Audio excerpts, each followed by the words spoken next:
कि भाई तू तो गाना गाया सी सरकारां ही चलाउंदियां विकाउंदियां ने चिट्टा ताईं तां शरेआम विकदा चिट्टे वाले नाल तेरी फोटो आ गई। एक तस्वीर के आधार के उत्ते रंजीत बावा के उत्ते इल्जाम लगा रहे हो तुसीं जां इन्हां लीडरां दे उत्ते इल्जाम लगा रहे हो, होर भी सबूत हैगे ने तुहाडे कोल? मैं तुहाडे घर बैठ के अपनी दुकान चलावां ਉਹਦੇ दो ही कारण हो सकते हैं, जां मैं तुहानूं किराया देंगा ते जां मेरी तुहाडे नाल भाईवाली होਊਗੀ। ਤੁਸੀਂ सबूत तो एक फोटो ही दिता ना, फिलहाल हाल की घड़ी एक फोटो ही दी है पर पंजाब के अंदर पहला भी एक सिंगर फड़िया गया, एक सरफरोश फिल्म च वो सिंगर ही सीगा नसीरुद्दीन शाह, ਵੱਡੇ ਵੱਡੇ ਲੀਡਰਾਂ ਨੂੰ ਮਿਲਦਾ ਸੀਗਾ, ਪ੍ਰਧਾਨ ਮੰਤਰੀ ਤੱਕ ਮਿਲਦਾ ਸੀਗਾ। फोटो के आधार के उत्ते भी नहीं ना एडा वड्डा इल्जाम ਉਹਦੇ ਉੱਤੇ लगाया जा सकता। फोटो तो ਹੁਣ ਪ੍ਰਧਾਨ ਮੰਤਰੀ नरेंद्र मोदी होना जी अडानी के नाल भी सोशल मीडिया ਤੇ बहुत सारियां ਪਈਆਂ, अडानी के उत्ते भी ਵੱਡੇ गंभीर इल्जाम लगे ने ड्रग तस्करी। ਬਾਬਾ ਉਹਨਾਂ ਨੇ ਵੀ ਸਟੇਟਸ ਪਾਇਆ, ਉਹ ਕਹਿੰਦੇ ਇੱਕ ਕਿਸਾਨੀ ਸੰਘਰਸ਼ ਦੇ ਨਾਲ ਮੈਂ ਪਿਛਲੇ ਲੰਮੇ ਸਮੇਂ ਤੋਂ ਜੁੜਿਆ ਸੀਗਾ, ਉਹਦਾ ਖਮਿਆਜ਼ਾ ਮੈਨੂੰ ਭੁਗਤਣਾ ਪੈ ਰਿਹਾ ਔਰ ਕਹਿੰਦੇ ਵੀ ਜਿਹੜੇ ਇਲਜ਼ਾਮ ਲਗਾ ਰਹੇ ਨੇ ਉਹ ਸਰਾਸਰ ਮੇਰੇ ਉੱਤੇ ਬਿਲਕੁਲ ਬੇਬੁਨਿਆਦੀ ਗੱਲਾਂ।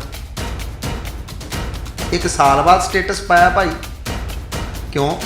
ਤੁਸੀਂ ਬਚਣ ਲਈ ਕਿਸਾਨਾਂ ਦਾ ਆੜ ਨਾ ਲਓ ਵੀਰ, ਤੁਸੀਂ ਦੱਸੋ ਸਾਹਮਣੇ ਕਿਉਂ ਨਹੀਂ ਫੇਸ ਕੀਤਾ ਤੁਸੀਂ ਇੱਕ ਸਾਲ ਦਾ? ਮੈਂ ਤਾਂ ਸ਼ੁਰੂ ਤੋਂ ਨਸ਼ੇ ਦੇ ਖਿਲਾਫ ਰਿਹਾ, ਮੈਂ ਤਾਂ ਗੀਤ ਵੀ ਨਸ਼ੇ ਦੇ ਖਿਲਾਫ ਹੀ ਗਾਏ ਨੇ ਬਹੁਤ। ਅਸੀਂ ਇਹੀ ਤਾਂ ਚਾਹੁੰਦੇ ਗਾਣਿਆਂ 'ਚ ਹੀ ਆ ਨਾ, ਪ੍ਰੈਕਟੀਕਲੀ ਆਓ, ਫੋਟੋਆਂ ਤਾਂ ਨਸ਼ੇ ਵਾਲਿਆਂ ਨਾਲ ਆ ਗਈਆਂ। ਅਸੀਂ ਇਹੀ ਤਾਂ ਚਾਹੁੰਦੇ, ਕਿਉਂ ਚੁੱਪੀ?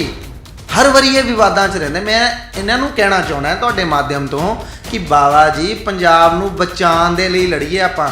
ਇਹ ਰਾਜਨੀਤੀ ਤੁਹਾਨੂੰ ਬੀਜੇਪੀ ਨੇ ਕਿਉਂ ਬਦਨਾਮ ਕਰਨਾ? ਬੀਜੇਪੀ ਤਾਂ ਤੁਹਾਨੂੰ ਸਟੇਜਾਂ ਤੇ ਪੈਸੇ ਦੇ ਕੇ ਬੁਲਾਉਂਦੀ ਰਹੀ ਹੈ ਔਰ ਅੱਜ 8 ਮਹੀਨੇ 10 ਮਹੀਨੇ ਬਾਅਦ ਜਿਹੜਾ ਮੈਨੂੰ ਬੁਲਾਇਆ, ਇਹ ਆਪਣੇ ਆਪ 'ਚ ਇੱਕ ਸਵਾਲ ਦਾ ਜਵਾਬ ਹੈ ਕਿ ਉਹਨਾਂ ਕੋਲੇ ਕੁਝ ਹੋਏਗਾ। ਤਰੀਕੇ ਦੇ ਨਾਲ ਹੁਣ ਐਸਟੀਐਫ ਨੇ ਤੁਹਾਨੂੰ 1 ਸਾਲ ਬਾਅਦ ਲਗਭਗ ਹੋ ਚੱਲਿਆ ਹੋਣ ਵਾਲਾ ਹੈ, ਤਾਂ ਹੁਣ ਤੁਹਾਨੂੰ ਬੁਲਾ ਕੇ ਇਸ ਮਾਮਲੇ ਦੇ ਵਿੱਚ ਪੁੱਛਗਿੱਛ ਹੁੰਦੀ ਹੈ। ਕਿਸ ਤਰੀਕੇ ਦੇ ਅੰਦਰ ਪੁੱਛਗਿੱਛ ਹੋਈ ਹੈ, ਕੀ ਪੁੱਛਿਆ? ਕਿਸੇ ਹੋਰ ਸ਼ਖਸ ਦਾ ਨਾਮ ਵੀ ਲਿਆ ਗਿਆ? ਕਿਉਂਕਿ ਤੁਸੀਂ ਦੱਸ ਰਹੇ ਹੋ ਕਿ ਮੈਂ ਫੋਟੋਜ਼ ਬਹੁਤ ਸਾਰੇ ਲੀਡਰਾਂ ਦੀਆਂ ਵੀ ਦਿੱਤੀਆਂ ਸੀਗੀਆਂ, ਅਫੀਸ਼ੀਅਲਸ ਦੀਆਂ ਵੀ ਦਿੱਤੀਆਂ ਸੀਗੀਆਂ, ਜਿਨ੍ਹਾਂ ਵਿੱਚੋਂ ਇੱਕ ਫੋਟੋ ਜਿਹੜੇ OSD ਨੇ ਕੈਪਟਨ ਅਮਰਿੰਦਰ ਸਿੰਘ ਹੋਰਾਂ ਦੇ, ਉਹਨਾਂ ਦੀ ਵੀ ਸੀ।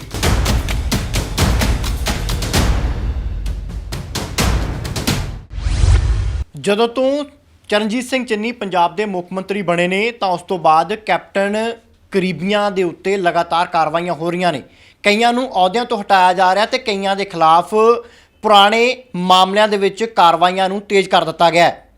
ਬੀਤੇ ਦਿਨੀ ਇੱਕ ਮਾਮਲਾ ਸਾਹਮਣੇ ਆਇਆ ਜਿਸ ਵਿੱਚ ਪੰਜਾਬ ਦੇ ਨਾਮੀ ਗਾਇਕ ਰਣਜੀਤ ਬਾਵਾ ਦੇ ਉੱਤੇ ਜੋ ਪਿਛਲੇ ਸਮੇਂ ਦੌਰਾਨ ਇੱਕ ਸ਼ਿਕਾਇਤ ਕੀਤੀ ਗਈ ਸੀ ਗੁਰਦੀਪ ਸਿੰਘ ਰਾਣੋ ਡਰੱਗ ਮਾਮਲੇ ਦੇ ਵਿੱਚ, ਤਾਂ ਉਸ ਮਾਮਲੇ ਦੇ ਵਿੱਚ ਬਹੁਤ ਸਾਰੇ ਵੱਡੇ ਲੀਡਰਾਂ ਦੇ ਨਾਮ ਵੀ ਆਏ ਸੀ, ਜਿਨ੍ਹਾਂ ਦੇ ਵਿੱਚੋਂ ਇੱਕ ਨਾਮ ਸਾਬਕਾ ਮੁੱਖ ਮੰਤਰੀ ਕੈਪਟਨ ਅਮਰਿੰਦਰ ਸਿੰਘ ਹੋਰਾਂ ਦੇ OSD ਅੰਕਿਤ ਬਾਂਸਲ ਹੋਣਾ ਦਾ ਵੀ ਸੀਗਾ। ਪਰ ਕੱਲ੍ਹ ਜਿਸ ਸ਼ਿਕਾਇਤਕਰਤਾ ਦੇ ਵੱਲੋਂ ਇਹ ਸ਼ਿਕਾਇਤ 1 ਸਾਲ ਪਹਿਲਾਂ ਕੀਤੀ ਗਈ ਸੀ, ਲਗਭਗ ਨਵੰਬਰ ਮਹੀਨੇ 2020 ਦੇ ਵਿੱਚ, ਉਸੇ ਸ਼ਿਕਾਇਤ ਦੇ ਆਧਾਰ ਦੇ ਉੱਤੇ ਇੱਕ ਵਾਰ ਫਿਰ ਸ਼ਿਕਾਇਤਕਰਤਾ ਅਸ਼ੋਕ ਸਰੀਨ ਜੀ ਨੂੰ ਬੁਲਾਇਆ ਗਿਆ, ਜਿਨ੍ਹਾਂ ਦੇ ਵੱਲੋਂ ਕੁਝ ਤੱਥ ਵੀ ਸਾਹਮਣੇ ਰੱਖੇ ਗਏ ਨੇ STF ਦੇ ਸਾਹਮਣੇ। ਅਸ਼ੋਕ ਜੀ, ਪੂਰੇ 1 ਸਾਲ ਹੋ ਗਿਆ ਇਸ ਦਰਖਾਸਤ ਨੂੰ ਦਿੱਤੀ ਨੂੰ। ਸਿੱਧੇ ਤੌਰ 'ਤੇ ਤੁਸੀਂ ਰਣਜੀਤ ਬਾਵਾ ਹੋਰਾਂ ਦਾ ਨਾਮ ਇਸ ਮਾਮਲੇ ਦੇ ਵਿੱਚ ਤੁਸੀਂ ਇਲਜ਼ਾਮ ਲਗਾਏ ਸੀਗੇ, ਬਹੁਤ ਸਾਰੇ ਓਫੀਸ਼ੀਅਲਸ ਦੇ ਜਿਨ੍ਹਾਂ ਦੇ ਨਾਮ ਨਹੀਂ ਹੈ ਜਾਂ ਬਹੁਤ ਸਾਰੇ ਲੀਡਰਸ ਦੇ ਨਾਮ ਵੀ ਇਸ ਸ਼ਿਕਾਇਤ ਦੇ ਵਿੱਚ ਦਿੱਤੇ ਸੀਗੇ। ਹੁਣ 1 ਸਾਲ ਬਾਅਦ ਤੁਹਾਨੂੰ ਬੁਲਾਇਆ ਗਿਆ, ਕੀ ਪੁੱਛਗਿੱਛ ਹੋਈ ਹੈ, ਕਿਸ ਤਰੀਕੇ ਦੀ ਕਾਰਵਾਈ ਲੱਗ ਰਹੀ ਹੈ? ਦੇਖੋ, ਮੈਂ ਸਮਝਦਾ ਜਦੋਂ ਸਰਕਾਰ ਬਦਲਦੀ ਹੈ ਉਦੋਂ ਹਵਾ ਬਦਲਦੀ ਹੈ, ਸਿਰਫ ਆਪਣੀ ਹਵਾ ਬਣਾਉਣ ਦੇ ਲਈ, ਕਿਉਂਕਿ ਕਾਂਗਰਸ ਪਾਰਟੀ ਦੇ ਸਰਕਾਰ ਦੇ ਅੰਦਰ ਪੰਜਾਬ ਦੇ ਅੰਦਰ ਜਿੰਨਾ ਨਸ਼ਾ ਵਿਕਿਆ ਹੈ ਉਸ ਤੋਂ ਸਾਰਾ ਜੱਗ ਜ਼ਾਹਿਰ ਹੈ ਔਰ ਇਹਨਾਂ ਦੇ ਨੇਤਾਵਾਂ ਦੀ ਕਰਨੀ ਔਰ ਕਥਨੀ 'ਚ ਅੰਤਰ ਹੈ। ਤੁਸੀਂ ਸਭ ਜਾਣਦੇ ਹੋ, ਇਹ ਤਾਂ ਇੱਕ ਡਰੱਗ ਦਾ ਮਾਮਲਾ ਸੀਗਾ, 131 ਲੋਕ ਜ਼ਹਿਰੀਲੀ ਸ਼ਰਾਬ ਨਾਲ ਮਰ ਗਏ, ਉਹ ਇਹਨਾਂ ਦੇ MLAਆਂ ਦਾ ਨਾਮ ਆਇਆ, ਉਹਦੇ 'ਚ ਇਹਨਾਂ ਨੇ ਕੱਖ ਨਹੀਂ ਕੀਤਾ। 156 ਕਰੋੜ ਦੇ ਜਿਹੜੇ ਇਲੀਗਲ ਡਿਸਟਿਲਰੀ ਦਾ ਨਾਮ ਆਇਆ, ਉਹ MLA ਦਾ ਕੁਛ ਨਹੀਂ ਕੀਤਾ। ਉਹ ਤਾਂ ਹੁਣ ਮੁੱਖ ਮੰਤਰੀ ਸਾਹਿਬ ਦੇ ਨਾਲ ਹੈ, ਘੁੰਮ ਰਿਹਾ। ਬਾਕੀ ਜਿੱਥੋਂ ਤੱਕ ਇਹ ਮੁੱਦੇ ਦੀ ਨਸ਼ੇ ਦੀ ਗੱਲ ਹੈ, ਮੈਂ ਇਹ ਕਹਿਣਾ ਚਾਹੁੰਦਾ ਕਾਂਗਰਸ ਪਾਰਟੀ ਦੇ ਨੇਤਾਵਾਂ ਨੂੰ, ਸਾਰੇ MLAਆਂ ਨੂੰ, ਕਿ ਲੋਕਾਂ ਨੇ ਤੁਹਾਨੂੰ ਆਪਣੇ ਭਲੇ ਲਈ, ਉਹਨਾਂ ਮਾਵਾਂ ਨੇ, ਭੈਣਾਂ ਨੇ, ਪਤਨੀਆਂ ਨੇ ਤੇ ਬੱਚੀਆਂ ਨੇ ਇਸ ਲਈ ਵੋਟ ਪਾਈ ਸੀ ਕਿ ਜਿਹੜਾ ਨਸ਼ੇ ਦੇ ਨਾਲ ਸਾਡੇ ਲੋਕ ਮਰ ਰਹੇ ਆ ਉਹਨਾਂ ਨੂੰ ਬਚਾਓ। ਤੇ ਪਰ ਬਚਾਉਣਾ ਤਾਂ ਕੀ ਸੀ, ਇਹ ਖੁਦ ਲੋਕ ਇਹ ਨਸ਼ੇ ਤੋਂ ਲੋਕਾਂ ਨੂੰ ਬਚਾਉਣ ਦੀ ਬਜਾਏ ਨਸ਼ੇ ਤਸਕਰਾਂ ਦੇ ਨਾਲ ਜੁੜੇ ਹੋਏ ਲੋਕਾਂ ਨੂੰ ਬਚਾਉਣ ਦੇ ਵਿੱਚ ਲੱਗੇ ਹੋਏ ਆ। ਕਾਂਗਰਸ ਪਾਰਟੀ ਦੀ ਇਹ ਨੀਤੀ ਹੈ। ਚੰਨੀ ਸਰਕਾਰ ਆਈ ਹੈ, ਬਹੁਤ ਸਾਰੀਆਂ ਕਾਰਵਾਈਆਂ ਪੰਜਾਬ ਦੇ ਵਿੱਚ ਹੋ ਰਹੀਆਂ ਨੇ, ਕੈਪਟਨ ਕਰੀਬੀਆਂ ਨੂੰ ਅਹੁਦਿਆਂ ਤੋਂ ਵੀ ਹਟਾਇਆ ਜਾ ਰਿਹਾ। ਅੰਕਿਤ ਬਾਂਸਲ ਉਹਨਾਂ ਦੀਆਂ ਤਸਵੀਰਾਂ ਵੀ ਰਾਣੋ ਦੇ ਨਾਲ ਵਾਇਰਲ ਹੋਈਆਂ ਸੀਗੀਆਂ। ਹਾਲਾਂਕਿ ਤੁਸੀਂ ਰਣਜੀਤ ਬਾਵਾ ਹੋਰਾਂ ਦੀਆਂ ਤਸਵੀਰਾਂ ਵੀ ਦਿਖਾਈਆਂ ਔਰ ਇੱਕ ਤਸਵੀਰ ਦੇ ਆਧਾਰ ਦੇ ਉੱਤੇ ਰਣਜੀਤ ਬਾਵਾ ਦੇ ਉੱਤੇ ਇਲਜ਼ਾਮ ਲਗਾ ਰਹੇ ਹੋ ਤੁਸੀਂ ਜਾਂ ਇਹਨਾਂ ਲੀਡਰਾਂ ਦੇ ਉੱਤੇ ਇਲਜ਼ਾਮ ਲਗਾ ਰਹੇ ਹੋ। ਹੋਰ ਵੀ ਸਬੂਤ ਹੈਗੇ ਨੇ ਤੁਹਾਡੇ ਕੋਲ? ਦੇਖੋ, ਕੋਈ ਵੀ ਵੱਡਾ ਜਿਹੜਾ ਕ੍ਰਾਈਮ ਹੁੰਦਾ ਹੈ ਇੱਕ ਕੜੀ ਤੋਂ ਸ਼ੁਰੂ ਹੁੰਦਾ ਹੈ। ਫੋਟੋ ਦੇ ਨਾਲ ਰਣਜੀਤ ਬਾਵਾ ਦੋਸ਼ੀ ਨਹੀਂ ਹੈ, ਪਰ ਇਹ ਫੋਟੋ ਕਿੱਥੇ ਸੀ ਇਹ ਪ੍ਰਸ਼ਨ ਚਿੰਨ੍ਹ ਹੈ। ਇਹ ਫੋਟੋ ਕਿਸ ਵੇਲੇ ਖਿਚਾਈ ਗਈ ਇਹ ਪ੍ਰਸ਼ਨ ਚਿੰਨ੍ਹ ਹੈ। ਇਹ ਫੋਟੋ ਗੁਰਦੀਪ ਰਾਣੋ ਦੇ ਫਾਰਮ ਹਾਊਸ ਤੇ ਘਰ ਦੀ ਹੈ। ਦੇਖੋ, ਫੋਟੋ ਕੋਈ ਵੀ ਕਿਸੇ ਦੇ ਘਰ ਜਾ ਸਕਦਾ, ਉਹਦੇ 'ਚ ਕੋਈ ਗੁਰੇਜ਼ ਨਹੀਂ ਹੈ।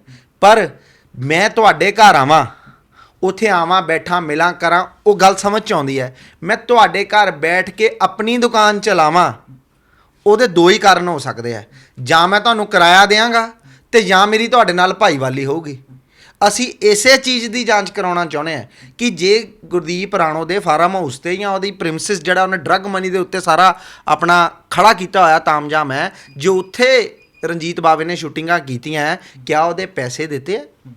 ਜੇ ਨਹੀਂ ਦਿੱਤੇ, ਦੈਟ ਮੀਨਸ ਕਿ ਉਹ ਇਨਵੈਸਟਰ, ਗੁਰਦੀਪ ਰਾਣੋ ਇੱਕ ਇਨਵੈਸਟਰ ਵੀ ਸੀਗਾ। ਫਿਰ ਭਾਈਵਾਲੀ ਹੋ ਸਕਦੀ, ਅੰਡਰਸਟੂਡ ਹੈ। ਕੋਈ ਕਿਸੇ ਦੇ ਘਰ ਦੁਕਾਨ ਨਹੀਂ ਖੋਲ ਸਕਦਾ। ਉੱਥੇ ਸ਼ੂਟਿੰਗ ਹੋਣਾ ਮਤਲਬ ਆਪਣਾ ਵਪਾਰ ਕਰਨਾ। ਇਸੇ ਚੀਜ਼ ਦੀ ਆਪਾਂ ਪ੍ਰੋਪਰ ਇਨਵੈਸਟੀਗੇਸ਼ਨ ਕਰਾਉਣ ਦੇ ਲਈ ਪੰਜਾਬ ਹਿੱਤ ਦੇ ਵਿੱਚ, ਇਹ ਤਾਂ ਰਣਜੀਤ ਬਾਵੇ ਵਰਗੇ ਬੰਦੇ ਜਿਨ੍ਹਾਂ ਨੂੰ ਪੰਜਾਬ ਦਾ ਨੌਜਵਾਨ ਫੋਲੋ ਕਰਦਾ ਹੈ, ਮੈਂ ਖੁਦ ਉਹਦੇ ਗਾਣੇ ਸੁਣਦਾ, ਉਹਨੂੰ ਫੋਲੋ ਕਰਦਾ ਹੈ, ਉਹਦਾ ਨਿੱਜੀ ਫਰਜ਼ ਬਣਦਾ ਸੀ ਕਿ ਭਾਈ ਤੂੰ ਤਾਂ ਗਾਣਾ ਗਾਇਆ ਸੀ, ਸਰਕਾਰਾਂ ਹੀ ਵਿਕਾਉਂਦੀਆਂ ਨੇ ਚਿੱਟਾ, ਤਾਂ ਹੀ ਤਾਂ ਸ਼ਰੇਆਮ ਵਿਕਦਾ, ਚਿੱਟੇ ਵਾਲੇ ਨਾਲ ਤੇਰੀ ਫੋਟੋ ਆ ਗਈ, ਤੂੰ ਭਾਈ ਖੁੱਲ੍ਹ ਕੇ ਮੀਡੀਆ ਸਾਹਮਣੇ ਸੜਕ ਉੱਤੇ ਆ ਕੇ ਬੋਲ, ਸਰਕਾਰ ਨੂੰ ਕਹਿ ਕਿ ਇਹ ਬੰਦੇ 'ਤੇ ਸਖਤ ਕਾਰਵਾਈ ਹੋਵੇ ਔਰ ਇਹਦੇ ਨਾਲ ਜਿਹੜੇ ਡਾਇਰੈਕਟ ਇਨਡਾਇਰੈਕਟ ਜਿਹੜੇ ਵੀ ਜੁੜੇ ਆ ਉਹਨਾਂ 'ਤੇ ਕਾਰਵਾਈ ਉੱਤੇ ਚੁੱਪੀ ਸਾਦੀ ਰੱਖੀ। ਇਸ ਲਈ ਵੱਡਾ ਪ੍ਰਸ਼ਨ ਚਿੰਨ੍ਹ। ਤੁਸੀਂ ਸਬੂਤ ਤਾਂ ਇੱਕ ਫੋਟੋ ਹੀ ਦਿੱਤਾ ਨਾ, ਫਿਲਹਾਲ ਹਾਲ ਦੀ ਕਿਹੜੀ ਇੱਕ ਫੋਟੋ ਹੀ ਦਿੱਤੀ ਹੈ ਪ੍ਰੂਫ। ਦੇਖੋ, ਮੈਂ ਤੁਹਾਨੂੰ ਦੱਸਿਆ, ਕੋਈ ਵੀ ਵੱਡਾ ਕ੍ਰਾਈਮ ਹੁੰਦਾ ਉਹਦੀ ਲੀਡ ਇੱਕ ਚੀਜ਼ ਤੋਂ ਚੱਲਦੀ ਹੈ। ਪੰਜਾਬ ਦੇ ਅੰਦਰ ਪਹਿਲਾਂ ਵੀ ਇੱਕ ਸਿੰਗਰ ਫੜਿਆ ਗਿਆ, ਇੱਕ ਸਰਫਰੋਸ਼ ਫਿਲਮ 'ਚ ਉਹ ਸਿੰਗਰ ਹੀ ਸੀਗਾ ਨਸੀਰੁਦੀਨ ਸ਼ਾਹ, ਵੱਡੇ ਵੱਡੇ ਲੀਡਰਾਂ ਨੂੰ ਮਿਲਦਾ ਸੀਗਾ, ਪ੍ਰਧਾਨ ਮੰਤਰੀ ਤੱਕ ਮਿਲਦਾ ਸੀਗਾ। ਇੱਕ IPS ਅਫਸਰ ਨੂੰ ਕਿਸੇ 'ਤੇ ਸ਼ੱਕ ਹੋਇਆ, ਉਹਦੇ 'ਤੇ ਕੜੀ ਜੁੜਦੀ ਬਾਅਦ 'ਚੋਂ ਪਤਾ ਲੱਗਾ ਕਿ ਉਹ ਇੱਕ ਦੇਸ਼ ਧਰੋਹੀ ਬੰਦਾ ਸੀ। ਆਪਾਂ ਇਹ ਨਹੀਂ ਕਹਿੰਦੇ ਰਣਜੀਤ ਬਾਵੇ ਨੂੰ ਵਧੀਆ ਹੈ, ਅਸੀਂ ਤਾਂ ਚਾਹੁੰਦੇ ਇੱਦਾਂ ਦੇ ਬੰਦੇ ਨੂੰ ਉਹ ਫੜਾਉਣ ਵਾਲਿਆਂ 'ਚ ਹੁੰਦਾ। ਇਹ ਤਾਂ ਉਹਨਾਂ ਬਾਰੇ ਬੋਲਦਾ ਹੀ ਨਹੀਂ ਪਿਆ, ਸਿਰਫ ਸਰਕਾਰਾਂ ਨੂੰ ਹੀ ਬੋਲਣਾ, ਗਾਣਿਆਂ 'ਚ ਹੀ ਬੋਲਣਾ। ਫੋਟੋ ਦੇ ਆਧਾਰ ਦੇ ਉੱਤੇ ਵੀ ਤਾਂ ਨਹੀਂ ਨਾ ਐਡਾ ਵੱਡਾ ਇਲਜ਼ਾਮ ਉਹਦੇ ਉੱਤੇ ਲਗਾਇਆ ਜਾ ਸਕਦਾ। ਫੋਟੋ ਤਾਂ ਹੁਣ ਪ੍ਰਧਾਨ ਮੰਤਰੀ ਨਰਿੰਦਰ ਮੋਦੀ ਹੋਣਾ ਦੀ ਅਡਾਨੀ ਦੇ ਨਾਲ ਵੀ ਸੋਸ਼ਲ ਮੀਡੀਆ 'ਤੇ ਬਹੁਤ ਸਾਰੀਆਂ ਪਈਆਂ, ਅਡਾਨੀ ਦੇ ਉੱਤੇ ਵੀ ਵੱਡੇ ਗੰਭੀਰ ਇਲਜ਼ਾਮ ਲੱਗੇ ਨੇ ਡਰੱਗ ਤਸਕਰੀ ਦੇ। ਦੇਖੋ, ਪ੍ਰਧਾਨ ਮੰਤਰੀ ਜੀ ਦੀ ਫੋਟੋ ਲੱਗੀ ਹੈ ਅਤੇ ਉਹਨਾਂ ਨੇ ਫੜਿਆ, ਸਾਡੀ ਮਤਲਬ ਜਿਹੜੀ ਸਰਕਾਰ ਦੇਸ਼ ਦੀ ਹੈ, ਉਹਨਾਂ ਨੇ ਫੜਿਆ ਬੰਦਾ, ਇਨਵੈਸਟੀਗੇਸ਼ਨ ਚੱਲ ਰਹੀ ਹੈ। ਔਰ ਕਿਤੇ ਵੀ ਅਡਾਨੀ ਹੋਣਾ ਨੇ ਉਹ ਬੰਦੇ ਨੂੰ ਵੀ ਕੱਢਿਆ ਹੈ ਜੋ ਮੀਡੀਆ 'ਚ ਆ ਰਿਹਾ, ਔਰ ਅਡਾਨੀ ਪਬਲਿਕਲੀ ਸਾਹਮਣੇ ਵੀ ਆਇਆ। ਇਹ ਕਿਉਂ ਨਹੀਂ ਆਏ? ਇਹਦੇ 'ਚ ਕੋਈ ਅਡਾਨੀ ਹੋਏ, ਚਾਹੇ ਅਸ਼ੋਕ ਸਰੀਨ ਹੋਏ, ਚਾਹੇ ਕੋਈ ਹੋਵੇ, ਨਸ਼ਾ ਉਹ ਸੇਂਧ ਹੈ ਜਿਹਨੇ ਸਾਡੀ ਨਸਲ ਖਤਮ ਕਰਤੀ ਪੰਜਾਬ ਦੀ। ਬਾਬਾ ਉਹਨਾਂ ਨੇ ਵੀ ਸਟੇਟਸ ਪਾਇਆ, ਉਹ ਕਹਿੰਦੇ ਇੱਕ ਕਿਸਾਨੀ ਸੰਘਰਸ਼ ਦੇ ਨਾਲ ਮੈਂ ਪਿਛਲੇ ਲੰਮੇ ਸਮੇਂ ਤੋਂ ਜੁੜਿਆ ਸੀਗਾ, ਉਹਦਾ ਖਮਿਆਜ਼ਾ ਮੈਨੂੰ ਭੁਗਤਣਾ ਪੈ ਰਿਹਾ। ਔਰ ਕਹਿੰਦੇ ਵੀ ਜਿਹੜੇ ਇਲਜ਼ਾਮ ਲਗਾ ਰਹੇ ਨੇ ਉਹ ਸਰਾਸਰ ਮੇਰੇ ਉੱਤੇ ਬਿਲਕੁਲ ਬੇਬੁਨਿਆਦੀ ਗੱਲਾਂ ਨੇ। ਅੱਜ ਕਿੰਨੀ ਤਰੀਕ ਹੈ? 1 ਸਾਲ ਬੀਤ ਚੱਲਾ, 1 ਸਾਲ ਬਾਅਦ ਸਟੇਟਸ ਪਾਇਆ ਭਾਈ। ਕਿਉਂ? ਤੁਸੀਂ ਬਚਣ ਲਈ ਕਿਸਾਨਾਂ ਦਾ ਆੜ ਨਾ ਲਓ ਵੀਰ, ਤੁਸੀਂ ਦੱਸੋ ਸਾਹਮਣੇ ਆ, ਕਿਉਂ ਨਹੀਂ ਫੇਸ ਕੀਤਾ ਤੁਸੀਂ 1 ਸਾਲ ਦਾ? ਮੈਂ ਤੁਹਾਡੇ 'ਤੇ ਕੋਈ ਇਲਜ਼ਾਮ ਲਗਾ ਦਾਂ, ਤੁਸੀਂ 15 ਮਿੰਟ 'ਚ ਰਿਐਕਸ਼ਨ ਕਰੋਗੇ, ਤੁਹਾਡੇ ਕੋਲ ਗਲਤ ਖਬਰ ਚੱਲ ਜੇ ਤੁਸੀਂ ਨਾਲ ਹੀ ਉਹਦਾ ਸਪਸ਼ਟੀਕਰਨ ਦਿਓਗੇ। 1 ਸਾਲ ਬਾਅਦ ਯਾਦ ਆਇਆ ਰਣਜੀਤ ਬਾਵਾ ਜੀ ਨੂੰ। ਇਸ ਗੱਲ ਨੂੰ ਛੁਪਾਉਣ ਨਾ, ਛੁਪਣੀ ਨਹੀਂ ਹੈ ਗੱਲ, ਚਾਹੇ ਰਣਜੀਤ ਬਾਵਾ ਜੀ ਹੈ, ਚਾਹੇ ਕੋਈ ਹੈ। ਦੇਸ਼ ਦੀ ਜਵਾਨੀ ਨੂੰ, ਪੰਜਾਬ ਦੀ ਜਵਾਨੀ ਨੂੰ ਬਚਾਉਣ ਲਈ ਸਰਕਾਰ ਬਦਲੀ ਜਾ ਸਕਦੀ ਹੈ। ਕੋਈ ਵੀ ਹੋਵੇ, ਕੋਈ ਲੀਡਰ ਹੋਵੇ, ਕੋਈ ਹੋਵੇ, ਜਿਹੜਾ ਇਹਨਾਂ ਨੂੰ ਬਚਾਊਗਾ ਪੰਜਾਬ ਦੀ ਜਨਤਾ ਉਹਨਾਂ ਨੂੰ ਮਾਫ ਨਹੀਂ ਕਰੇਗੀ। ਔਰ ਰਣਜੀਤ ਬਾਵੇ ਨੂੰ ਤਾਂ ਕਰੋੜਾਂ ਲੋਕ ਫੋਲੋ ਕਰਦੇ। ਯਾਰ ਤੇਰਾ ਤਾਂ ਫਰਜ਼ ਹੈ, ਤੂੰ ਤਾਂ ਦੱਸ, ਤੂੰ ਤਾਂ ਚੰਗੀ ਸੇਧ ਦੇਣੀ ਹੈ, ਸਪਸ਼ਟੀਕਰਨ ਨਾ ਦਿਓ।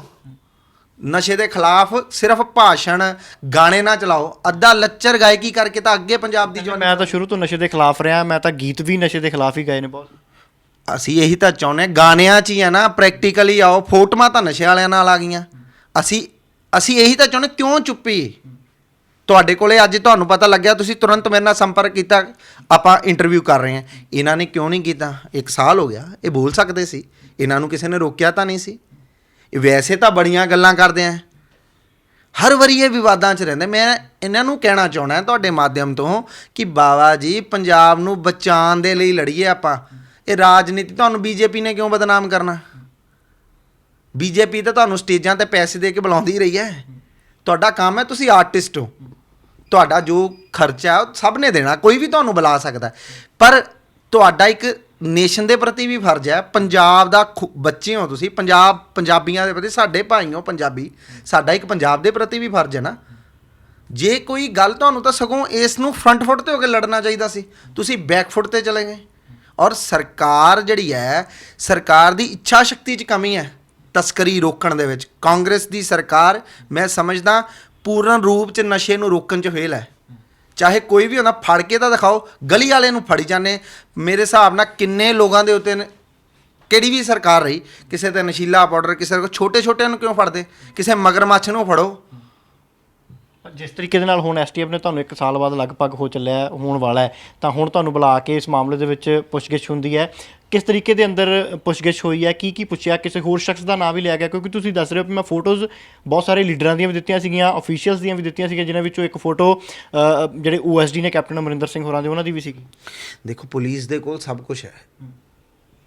STF ਉਹ ਜਮਾਤ ਹੈ ਜਿਹਨੇ ਇਹ ਆਮ ਸਿਵਲ ਵਰਕ ਨਹੀਂ ਕਰਦੀ। ਇਹ ਕ੍ਰਿਮੀਨਲਸ ਦੇ ਉੱਪਰ ਸੁਪਰ ਕਾਪਸ ਜਿਹੜੇ ਪੰਜਾਬ ਦੇ ਹੁੰਦੇ ਆ, ਉਹੀ ਇਸ ਸਟਾਫ ਦੇ ਵਿੱਚ ਹੁੰਦੇ ਆ। ਉਹਨਾਂ ਕੋਲੇ ਡਾਇਰੈਕਟ ਇਨਫੋਰਮੇਸ਼ਨਸ ਆਉਂਦੀਆਂ। ਜ਼ਰੂਰੀ ਨਹੀਂ ਕਿ ਤੁਸੀਂ ਉਹਨਾਂ ਨੂੰ ਇਨਫੋਰਮੇਸ਼ਨ ਦੇਾਂਗੇ STF ਤਾਂ ਉਸ 'ਤੇ ਕੰਮ ਕਰੇਗੀ। ਉਹਨਾਂ ਨੂੰ ਡਾਇਰੈਕਟ ਇਨਡਾਇਰੈਕਟ ਸੋਰਸਿਸ ਦੇ ਉੱਤੇ ਆਉਂਦੀਆਂ। ਉਹਨਾਂ ਨੇ ਹਰ ਐਂਗਲ ਦੇ ਉੱਤੇ ਜਾਂਚ ਕੀਤੀ।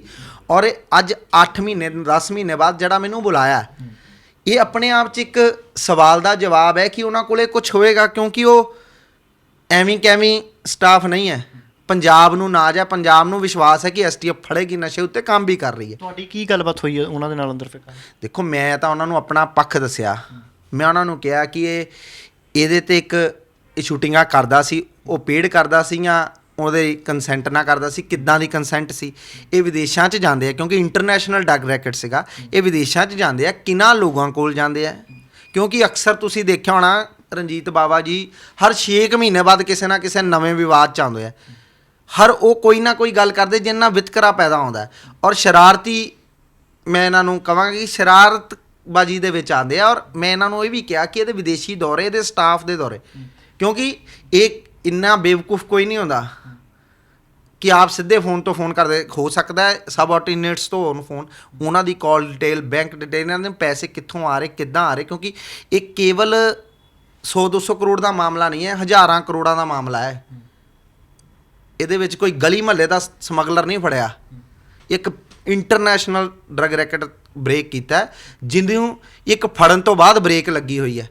ਔਰ ਇਹਦੇ 'ਚ ਵੀ ਕਹਿਣ 'ਚ ਕੋਈ ਗੁਰੇਜ਼ ਨਹੀਂ। ਪੁਲਿਸ ਵੀ ਪੰਜਾਬ ਦੇ ਅੰਦਰ ਕੰਮ ਵੀ ਕਰਦੀ ਹੈ। ਮੈਨੂੰ ਲੱਗਦਾ ਸਰਕਾਰ ਦੀ ਇੱਛਾ ਸ਼ਕਤੀ ਨਹੀਂ ਹੈ ਕਾਂਗਰਸ ਪਾਰਟੀ ਦੀ, ਜਿਹੜੀ ਇਹ ਨਸ਼ੇ ਦੇ ਉੱਤੇ ਸਿਰਫ ਗੱਲਾਂ ਹੀ ਕਰਦੀ ਰਹੀ। ਜਿੱਦਾਂ ਬਾਬਾ ਜੀ ਗਾਣੇ ਗਾਉਂਦੇ ਰਹੇ ਨਸ਼ਿਆਂ ਦੇ ਖਿਲਾਫ, ਇਹ ਗੱਲਾਂ ਕਰਦੇ ਰਹੇ ਇਹਨਾਂ ਦੇ ਸਾਰੇ MLA। ਜਿਵੇਂ ਹੁਣ ਲੰਮਾ ਸਮੇਂ ਤੋਂ ਬਾਅਦ ਫਿਰ ਹਿਲਜੁਲ ਹੋਈ ਹੈ ਇਸ ਪੂਰੇ ਕੇਸ ਦੇ ਵਿੱਚ, ਲੱਗਦਾ ਫਿਰ ਸਰਕਾਰ ਬਦਲਣ ਦਾ ਇਹ ਅਸਰ ਹੈ ਜਾਂ ਕੈਪਟਨ ਦੇ ਕਰੀਬੀਆਂ ਤੱਕ ਪਹੁੰਚਣ ਦਾ ਇੱਕ ਰਾਹ ਬਣਾਇਆ ਜਾ ਰਿਹਾ? ਦੇਖੋ, ਇਹ ਕਾਂਗਰਸ ਦਾ ਇੰਟਰਨਲ ਮੈਟਰ ਹੈ। ਮੈਂ ਤਾਂ ਕਾਂਗਰਸ ਦੇ ਸਾਰੇ MLA ਨੂੰ ਕਹਾਂਗਾ, ਉਹਨਾਂ ਦੇ ਸਾਰੇ MLA ਦੇ ਨਾਮ ਆਏ, ਤਰਨ ਵਾਲੇ ਕਾਂਡ ਚਾਹੇ, ਰਾਜਪੁਰੇ ਵਾਲੇ ਕਾਂਡ ਚਾਹੇ, ਮੈਂ ਕਹਾਂਗਾ ਇਹ ਉਹੀ MLA ਹੈ। ਇਹਨਾਂ ਦਾ ਮੈਨੂੰ ਨਹੀਂ ਇਹਨਾਂ ਦਾ ਲੱਗਦਾ ਕਿ ਇਹ ਕੁਝ ਕਰਨਗੇ ਨਸ਼ਿਆਂ ਦੇ ਖਿਲਾਫ। ਪਰ ਫਿਰ ਵੀ ਜੇ ਇਸ ਐਂਗਲ ਤੋਂ ਹੀ ਚੱਲਣ ਤੇ ਭਾਈ ਸਹੀ ਦੋਸ਼ੀ ਨੂੰ ਫੜੋ। ਜਿਹੜੇ ਵੀ ਹੈ, ਕੋਈ ਵੀ ਹੈ, ਕਿਸੇ ਵੀ ਰਾਜਨੀਤਿਕ ਦਲ ਦੇ ਹੈ, ਉਹਨਾਂ ਨੂੰ ਫੜ ਕੇ ਅੰਦਰ ਦਿਓ। ਪੰਜਾਬ ਨੂੰ ਬਚਾਓ। ਜੇ ਪੰਜਾਬ ਦੀ ਜਵਾਨੀ ਨਾ ਬਚੀ ਤੇ ਨਾ ਪੰਜਾਬ ਦੀ ਕਾਂਗਰਸ ਬਚਣੀ ਹੈ, ਨਾ ਇਹ ਉਹ ਲੀਡਰ ਦੁਬਾਰਾ MLA ਬਣਨੇ ਆ ਜਿਨ੍ਹਾਂ ਲੋਕਾਂ ਨੇ ਇਹਨਾਂ ਨੂੰ MLA ਬਣਾਇਆ। ਇਹਦੇ ਵਿੱਚ ਸਰਕਾਰ ਨੂੰ ਤੁਰੰਤ ਪ੍ਰਭਾਵ ਦੇ ਨਾਲ ਵਿਦ ਟਾਈਮ ਲਿਮਿਟ ਇਹਦੀ ਇਨਕੁਆਇਰੀ ਕਰਾਉਣੀ ਚਾਹੀਦੀ ਹੈ ਔਰ ਜ਼ਿੰਮੇਵਾਰੀ ਫਿਕਸ ਕਰਨੀ ਚਾਹੀਦੀ ਹੈ। ਕਿਉਂਕਿ ਕੱਲਾ ਰਾਣੂ ਏਡਾ ਵੱਡਾ ਨੈਕਸਸ ਚਲਾਉਣ ਵਾਲਾ ਕੱਲਾ ਹੀ ਬੰਦਾ ਨਹੀਂ ਸੀਗਾ। ਪਾਇਲਟ ਜਿਪਸੀਆਂ ਕਿੱਦਾਂ ਆਈਆਂ? ਤੁਹਾਨੂੰ ਸਾਨੂੰ ਤਾਂ ਕੋਈ ਥਾਣੇ ਕੰਪਲੇਂਟ ਦੇ ਦਈਏ ਤੇ ਥਾਣੇ 'ਚ ਸੁਣਵਾਈ ਕਰਨ ਲਈ ਸਿਫਾਰਿਸ਼ ਕਰਾਉਣੀ ਪੈਂਦੀ ਹੈ, ਅਤੇ ਇੱਥੇ ਤਾਂ ਪਾਇਲਟ ਜਿਪਸੀਆਂ ਲੈ ਕੇ ਤਸਕਰੀ ਕਰਦਾ ਪਿਆ ਸੀ। ਕਿਤੇ ਨਾ ਕਿਤੇ ਸਰਕਾਰ ਦੀ ਛਤਰ ਛਾਇਆ ਸੀ ਨਾ। ਇਹ ਪੁਰਾਣੀ ਸਰਕਾਰ ਨੂੰ ਤਾਂ ਕੋਸਦੇ ਸੀ। ਗੁਰਦੀਪ ਰਾਣੂ ਨੂੰ ਕਾਂਗਰਸ ਪਾਰਟੀ ਨੇ ਦਿੱਤੀਆਂ ਨਾ ਪਾਇਲਟਾਂ। ਇਹਨਾਂ ਦੇ MLA ਦੀ ਇਲੀਗਲ ਡਿਸਟਿਲਰੀ ਫੜੀ ਗਈ, ਇਹਨਾਂ ਦੇ MLA ਦੇ ਨਾਮ ਲਿੱਤੇ, ਜਿਹੜੇ 131 ਲੋਕ ਮਰੇ ਉਹਨਾਂ ਦੇ ਪਰਿਵਾਰਾਂ ਨੇ, ਇਹਨਾਂ ਦੇ ਐਮਐਲਏ ਦੇ ਨਾਮ ਲਿੱਤੇ। ਇਹ ਉਹੀ ਐਮਐਲਏ ਆ ਜਿਹੜੇ ਅੱਜ ਚੰਨੀ ਸਾਹਿਬ ਦੇ ਨਾਲ ਸਟੇਜਾਂ ਦੇ ਉੱਤੇ ਨਜ਼ਰ ਆ ਰਹੇ ਆ, ਤੇ ਇਹ ਕਿੱਦਾਂ ਫੜਨਗੇ? ਪਰ ਫਿਰ ਵੀ ਚਲੋ ਬਣੇ ਆ ਇਹ ਕੁਛ ਪੰਜਾਬ ਦੇ ਭਲੇ ਲਈ। ਅਸੀਂ ਉਹਨਾਂ ਨੂੰ ਨਿਵੇਦਨ ਕਰਾਂਗੇ ਕਿ ਭਾਈ ਸਾਹਿਬ, ਰਾਜਨੀਤੀ ਤੋਂ ਉੱਪਰ ਉੱਠ ਕੇ ਪੰਜਾਬ ਹਿੱਤ ਦੇ ਵਿੱਚ ਇਹ ਨਸ਼ੇ ਦੇ ਕੋੜ ਦੇ ਉੱਤੇ ਠੱਲ ਪਾਓ, ਜਿਹਦੇ ਨਾਲ ਹਜ਼ਾਰਾਂ ਨੌਜਵਾਨ ਸਾਡੇ ਪੰਜਾਬ ਦੇ ਮਰੇ। ਉਹਨਾਂ ਨੇ ਇਹ ਵੀ ਦੱਸਿਆ ਵੀ ਕੋਈ ਜਿਹੜੇ ਅਫੀਸ਼ੀਅਲਸ ਨੇ ਜਾਂ ਇਹਦੇ ਵਿੱਚ ਕੱਲਾ ਰਣਜੀਤ ਬਾਵੇ ਨੂੰ ਜਾਂਚ ਦੇ ਵਿੱਚ ਸ਼ਾਮਲ ਹੋਣ ਦੇ ਲਈ ਬੁਲਾਇਆ ਗਿਆ, ਜਾਂ ਬਾਕੀ ਜਿਵੇਂ ਤੁਸੀਂ ਅੰਕਿਤ ਬਾਂਸਲ ਉਹਨਾਂ ਦਾ ਜ਼ਿਕਰ ਵੀ ਕੀਤਾ, ਜਾਂ ਹੋਰ ਅਫੀਸ਼ੀਅਲਸ ਦੀਆਂ ਜਿਵੇਂ ਤਸਵੀਰਾਂ ਵੀ ਤੁਸੀਂ ਦੱਸ ਰਹੇ ਸੀ, ਜਾਂ ਸ਼ਿਕਾਇਤ ਕੀਤੀ ਹੈ, ਤਾਂ ਉਹਨਾਂ ਨੂੰ ਵੀ ਸ਼ਾਮਲ ਕੀਤਾ ਜਾ ਰਿਹਾ ਇਹਦੇ ਵਿੱਚ? ਉਹਨਾਂ ਨੇ ਕੋਈ ਇਨਪੁਟ ਲੱਗੀ ਤੁਹਾਨੂੰ ਕੋਈ? ਦੇਖੋ, ਮੈਨੂੰ ਰਣਜੀਤ ਬਾਵੇ ਦਾ ਤਾਂ ਉਹਨਾਂ ਨੇ ਕਿਹਾ। ਦੂਸਰਾ ਦੇਖੋ, ਅੰਕਿਤ ਬਾਂਸਲ ਦਾ ਜਨਮ ਦਿਨ ਹੁੰਦਾ ਸੀ, ਗੁਰਦੀਪ ਰਾਣੋ ਵਿਸ਼ ਕਰਦਾ ਉਹਨੂੰ। ਜੇ ਇਦਾਂ ਦੇ ਬੰਦਿਆਂ ਨੂੰ ਬੜੇ ਵਿਸ਼ ਕੋਈ ਐਵੇਂ ਨਹੀਂ ਕਰਦਾ, ਜਾਣਕਾਰ ਹੁੰਦਾ ਤੇ ਕਰਦਾ। ਸਰਕਾਰ ਨੂੰ ਮੈਂ ਤਾਂ ਕਹਾਂਗਾ ਕਰਨੀ ਚਾਹੀਦੀ ਹੈ। ਸਰਕਾਰ ਪੁਲਿਸ ਕਰੇ ਨਾ ਕਰੇ, ਇਹਨਾਂ ਨੂੰ ਆਪਣੇ ਪੱਖ ਰੱਖ ਦੇਣਾ ਚਾਹੀਦਾ, ਚਾਹੇ ਉਹ ਕੈਪਟਨ ਸਾਹਿਬ ਦੇ OSD ਸੀ, ਜਾਂ ਇਹ ਆਪਣੇ ਇਹ ਨੇ, ਜਾਂ ਇਹ MLA ਜਿਨ੍ਹਾਂ ਤੇ ਨਸ਼ਿਆਂ ਤੇ ਜਿਹਦੇ ਉੱਤੇ ਨਸ਼ੇ ਦਾ ਇਲਜ਼ਾਮ ਲੱਗ ਰਿਹਾ, ਜਾਂ ਨਸ਼ੇ ਦੇ ਆਰੋਪ ਡਾਇਰੈਕਟ ਇਨਡਾਇਰੈਕਟ ਲੱਗ ਰਿਹਾ, ਉਹਨਾਂ ਨੂੰ ਆਪਣਾ ਜਿਹੜਾ ਬਿਆਨ ਹੈ ਜਗ ਜ਼ਾਹਿਰ ਜਨ ਤੱਕ ਕਰ ਦੇਣਾ ਚਾਹੀਦਾ। ਉਹ ਆਪਣਾ ਨਿੱਜੀ ਫਰਜ਼ ਸਮਝਦੇ ਹੋਏ ਕੋਈ ਕਿਸੇ ਨੂੰ ਬੁਲਾਵੇ ਨਾ, ਪਰ ਉਹ ਆਪਣਾ ਪੱਖ ਤਾਂ ਦੱਸਣ, ਪੰਜਾਬੀਆਂ ਨੂੰ ਪਤਾ ਲੱਗੇ ਕਿ ਇਹ ਸਾਡੇ ਇੱਕ ਜਿਹੜਾ ਕੋੜ ਨਸ਼ੇ ਦਾ ਪੰਜਾਬ ਨੂੰ ਲੱਗਾ, ਉਹਨੂੰ ਸਫਾਈ ਕਰਨ ਦੇ ਵਿੱਚ ਲੱਗਾ ਵਾ। ਜੇ ਸਾਰੇ ਰਲ ਕੇ ਲੱਗਾਂਗੇ ਤਾਂ ਹੀ ਨਸ਼ੇ ਦਾ ਕੋੜ ਮੁੱਕਣਾ, ਨਹੀਂ ਤਾਂ ਇਹ ਤਾਕਤਵਰ ਲੋਕਾਂ ਨੇ ਇਸ ਪੰਜਾਬ ਦੀ ਜਵਾਨੀ ਨੂੰ ਖਤਮ ਕਰ ਦੇਣਾ ਔਰ ਨਸ਼ਾ ਨਹੀਂ ਮੁੱਕਣਾ ਪੰਜਾਬ 'ਚ। ਇਹਦੀ ਇਨਵੈਸਟੀਗੇਸ਼ਨ ਵੀ ਉਹੀ ਕਰ ਰਹੇ ਨੇ ਜਿਨ੍ਹਾਂ ਨੇ ਬਸਟ ਕੀਤਾ ਸੀਗਾ, ਜਿਹੜਾ ਰਾਣੋ ਵਾਲਾ ਕੇਸ ਜਿਹੜਾ ਇਹ ਜਿਹੜੀ ਸਭ ਤੋਂ ਮਹੱਤਵਪੂਰਨ ਗੱਲ ਹੈ, ਇਹ ਉਹੀ ਤਫਤੀਸ਼ੀ ਅਫਸਰ ਨੇ ਜਿਨ੍ਹਾਂ ਨੇ ਗੁਰਪ੍ਰੀਤ ਰਾਣੋ ਨੂੰ ਫੜਿਆ, ਚਲਾਨ ਬਣਾਇਆ ਔਰ ਉਹਨੂੰ ਜੇਲ੍ਹ 'ਚ ਦਿੱਤਾ, ਔਰ ਪੂਰੀ ਜਾਂਚ ਜਿਹਦੀ ਪ੍ਰਾਪਰਟੀ ਵੀ ਅਟੈਚ ਕੀਤੀ ਹੈ ਕੁਛ, ਉਹਨਾਂ ਨੇ ਬੁਲਾਇਆ। ਇਸ ਲਈ ਮੈਨੂੰ ਲੱਗਦਾ ਕਿ ਕੁਛ ਨਾ ਕੁਛ ਸਫਾ ਮਿਸਲ ਤੇ ਆਇਆ ਹੋਏਗਾ, ਤਾਂ ਹੀ ਬੁਲਾਇਆ ਗਿਆ। ਨਹੀਂ ਤਾਂ ਕੇਵਲ ਸ਼ਿਕਾਇਤ ਨਾਲ ਮੈਨੂੰ ਵੀ ਸਮਝ ਲੱਗਦਾ, ਕੇਵਲ ਫੋਟੋ ਮੈਨੂੰ ਵੀ ਸਮਝ ਲੱਗਦੀ ਹੈ, ਉਹਨਾਂ ਨੂੰ ਕੁਛ ਦਿਖਿਆ ਹੋਏਗਾ ਜਾਂ ਸਫਾ ਮਿਸਲ ਤੇ ਆਇਆ ਹੋਏਗਾ ਪੰਜਾਬ ਹਿੱਤ ਦੇ ਵਿੱਚ, ਉਹਨਾਂ ਨੇ ਬੁਲਾਇਆ। ਔਰ ਇੱਦਾਂ ਦੇ ਲੋਕਾਂ ਦਾ ਜ਼ਰੂਰ ਮੈਂ ਕਹਿੰਦਾ ਪਬਲਿਕਲੀ ਜਨਤਕ ਮੈਸੇਜ ਜਾਣਾ ਚਾਹੀਦਾ, ਚਾਹੇ ਉਹ ਰਣਜੀਤ ਬਾਵਾ ਹੈ, ਚਾਹੇ ਉਹ ਅੰਕਿਤ ਬਾਂਸਲ ਹੈ, ਚਾਹੇ ਉਹ ਕੋਈ ਹੋਰ ਪਾਰਟੀ ਦੇ ਕੋਈ ਲੀਡਰ ਹੈ। ਕੋਈ ਜ਼ਿਕਰ ਹੋਇਆ ਇੱਦਾਂ ਦਾ ਵੀ ਹੋਰ ਵੱਡੇ ਨਾਮ ਵੀ ਆ ਸਕਦੇ ਨੇ? ਦੇਖੋ, ਇਨਵੈਸਟੀਗੇਸ਼ਨ ਮੈਟਰ ਹੈ, ਉਹਨਾਂ ਨੇ ਮੈਨੂੰ ਦੱਸਣਾ ਉਹਨਾਂ ਦੇ ਲਈ ਜ਼ਰੂਰੀ ਨਹੀਂ ਹੈ, ਬਟ ਉਹਨਾਂ ਨੇ ਮੈਨੂੰ ਇਹ ਜ਼ਰੂਰ ਕਿਹਾ ਹੈ ਕਿ ਇਸ ਕੇਸ ਦੇ ਵਿੱਚ ਕਾਫੀ ਕੁਛ ਬਾਹਰ ਆਇਆ ਹੈ ਔਰ ਆਉਣ ਵਾਲੇ ਸਮੇਂ 'ਚ ਬਹੁਤ ਕੁਛ ਬਾਹਰ ਆਏਗਾ। ਗੱਲਬਾਤ ਕਰਨ ਲਈ ਬਹੁਤ ਬਹੁਤ ਧੰਨਵਾਦ। ਤਾਂ ਇਹ ਸਨ ਐਡਵੋਕੇਟ ਅਸ਼ੋਕ ਸਰੀਨ, ਜਿਨ੍ਹਾਂ ਦੇ ਵੱਲੋਂ ਲਗਭਗ 1 ਸਾਲ ਪਹਿਲਾਂ ਇੱਕ ਸ਼ਿਕਾਇਤ ਦਿੱਤੀ ਜਾਂਦੀ ਹੈ ਗੁਰਦੀਪ ਸਿੰਘ ਰਾਣੋ ਡਰੱਗ ਮਾਮਲੇ ਦੇ ਵਿੱਚ, ਔਰ ਸਿੱਧੇ ਤੌਰ ਦੇ ਉੱਤੇ ਰਣਜੀਤ ਬਾਵਾ ਹੋਰਾਂ ਦੇ ਉੱਤੇ ਇਲਜ਼ਾਮ ਲਗਾਏ ਸੀ ਕਿ ਕੁਝ ਫੋਟੋਜ਼ ਜਿਹੜੀਆਂ ਨੇ ਗੁਰਦੀਪ ਰਾਣੋ ਦੇ ਨਾਲ ਰਣਜੀਤ ਬਾਵਾ ਦੀਆਂ ਵਾਇਰਲ ਹੋ ਰਹੀਆਂ ਨੇ, ਔਰ ਸ਼ੂਟਿੰਗ ਨੂੰ ਲੈ ਕੇ ਜੋ ਗੁਰਦੀਪ ਰਾਣੋ ਦੀ ਕੋਠੀ ਦੇ ਵਿੱਚ ਸ਼ੂਟਿੰਗ ਕੀਤੀ ਗਈ ਸੀ ਰਣਜੀਤ ਬਾਵੇ ਦੇ ਵੱਲੋਂ, ਤਾਂ ਉਸ ਨੂੰ ਵੀ ਆਧਾਰ ਜਿਹੜਾ ਹੈ ਉਹ ਕਿਤੇ ਨਾ ਕਿਤੇ ਇਨਡਾਇਰੈਕਟਲੀ ਬਣਾ ਕੇ ਸਿੱਧੇ ਸੰਬੰਧ ਜਿਹੜਾ ਹੈ ਉਹ ਦੇ ਇਲਜ਼ਾਮ ਲਗਾਏ ਨੇ ਰਣਜੀਤ ਸਿੰਘ ਬਾਵਾ ਦੇ ਉੱਤੇ। ਔਰ ਰਣਜੀਤ ਬਾਵਾ ਦੇ ਖਿਲਾਫ ਦਿੱਤੀ ਗਈ ਲਗਭਗ 1 ਸਾਲ ਪਹਿਲਾਂ ਇਸ ਸ਼ਿਕਾਇਤ ਦੇ ਆਧਾਰ ਦੇ ਉੱਤੇ ਹੀ ਕੱਲ ਇਹਨਾਂ ਨੂੰ STF ਦੇ ਵੱਲੋਂ ਬੁਲਾਇਆ ਜਾਂਦਾ ਔਰ ਪੁੱਛਗਿੱਛ ਕੀਤੀ ਜਾਂਦੀ ਹੈ। ਔਰ ਜਿਵੇਂ ਕਿ ਦੱਸ ਰਹੇ ਨੇ ਵੀ ਆਉਣ ਵਾਲੇ ਸਮੇਂ ਦੇ ਵਿੱਚ ਆਫੀਸਰਸ ਨਾਲ ਜਿਵੇਂ ਆਫ ਦੀ ਰਿਕਾਰਡ ਵੀ ਗੱਲਬਾਤ ਹੋਈ, ਤਾਂ ਉਹਦੇ ਵਿੱਚ ਵੀ ਇਹੀ ਦੱਸਿਆ ਹੈ ਕਿ ਇਸ ਪੂਰੇ ਮਾਮਲੇ ਦੇ ਵਿੱਚ ਜੋ ਪੰਜਾਬ ਦੇ ਵੱਡੇ ਲੀਡਰ ਕਹਿ ਲਈਏ ਜਾਂ ਬਹੁਤ ਸਾਰੇ ਓਫੀਸ਼ੀਅਲਸ ਹੈ, ਉਹਨਾਂ ਤੱਕ ਵੀ STF ਪਹੁੰਚ ਸਕਦੀ ਹੈ, ਉਹਨਾਂ ਨੂੰ ਵੀ ਜਾਂਚ ਦੇ ਵਿੱਚ ਸ਼ਾਮਲ ਕੀਤਾ ਜਾ ਸਕਦਾ ਹੈ। ਤਾਂ ਸਿੱਧੇ ਤੌਰ ਦੇ ਉੱਤੇ ਜੇਕਰ ਦੇਖਿਆ ਜਾਵੇ ਤਾਂ ਕੈਪਟਨ ਸਰਕਾਰ ਜਾਣ ਤੋਂ ਬਾਅਦ ਚਰਨਜੀਤ ਸਿੰਘ ਚੰਨੀ ਪੰਜਾਬ ਦੇ ਮੁੱਖ ਮੰਤਰੀ ਪੂਰੇ ਐਕਸ਼ਨ ਦੇ ਵਿੱਚ ਦਿਖਾਈ ਦੇ ਰਹੇ ਨੇ, ਔਰ ਇਸੇ ਦਾ ਹੀ ਸ਼ਾਇਦ ਕਿਤੇ ਨਾ ਕਿਤੇ ਨਤੀਜਾ ਲੱਗ ਰਿਹਾ ਹੈ ਕਿ ਇਸ ਮਾਮਲੇ ਨੂੰ ਇੱਕ ਵਾਰ ਫਿਰ ਲਗਭਗ ਸਾਲ ਹੋਣ ਤੱਕ ਦੁਬਾਰਾ ਤਾਜ਼ਾ ਕੀਤਾ ਜਾ ਰਿਹਾ ਔਰ ਰਣਜੀਤ ਸਿੰਘ ਬਾਵਾ ਨੂੰ ਇਸ ਮਾਮਲੇ ਦੇ ਵਿੱਚ ਸ਼ਾਮਲ ਕੀਤਾ ਜਾ ਰਿਹਾ। ਕੈਮਰਾਮੈਨ ਵਰਿੰਦਰ ਮਹਿਰਾ ਨਾਲ ਸੁਖਵਿੰਦਰ ਸਿੰਘ, ਹਮਦਰਦ TV, ਜਲੰਧਰ।